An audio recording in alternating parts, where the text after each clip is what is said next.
From the 1011 Now streaming studio, this is 1011's Morning Pulse. Sponsored by Murray Roofing. Good morning, this is Craig Allison with your Morning Pulse for Friday, August 9th. It's here, we made it to the end of the week, and we've got lots of news going on around the state, so we're going to dive right into it. Our first story up, a group of 15 attorneys general, including Mike Hilgers of Nebraska, has filed a federal lawsuit to stop the Biden-Harris administration from extending Obamacare to DACA recipients, they say, for a text violation. Across the country, more than 200,000 DACA recipients would be eligible for the taxpayer-subsidized plans, and there are about 2,420 recipients in Nebraska who would receive it. Our second story, in central Nebraska, the Tri-Cities could be getting a nuclear reactor soon.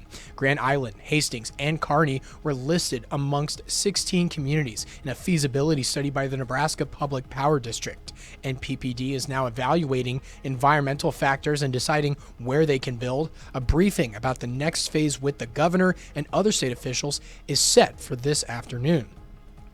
Our third story, staying in central Nebraska, Phelps County has been selected by DG Fuels as a site for their first Midwest production facility for sustainable aviation fuel.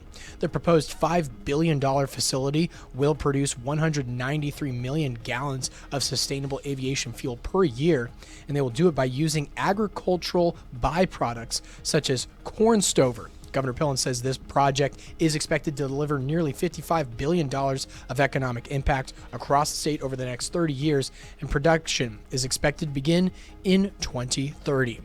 Your fourth story, Des Moines Adams, who played with the Huskers in the early 2000s and also won a Lifter of the Year award, spoke at the April Sampson Cancer Center near 40th and Saltillo.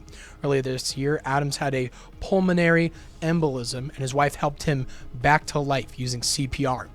Ever since then, he's been paying better attention to his health and pushing other men to do the same. And a feel-good story to end things off here on the Pulse. A Columbus farmer and retired priest is donating 13,000 pounds of corn to the food bank for the Heartland. Food bank says it will be used in all 93 counties they serve, and it will help create about 11,000 meals for people across Nebraska and western Iowa. The first distribution of the corn will be in Hall County on Saturday.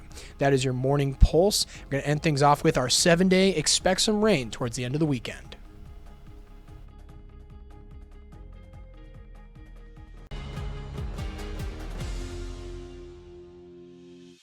You've been listening to 1011's Morning Pulse.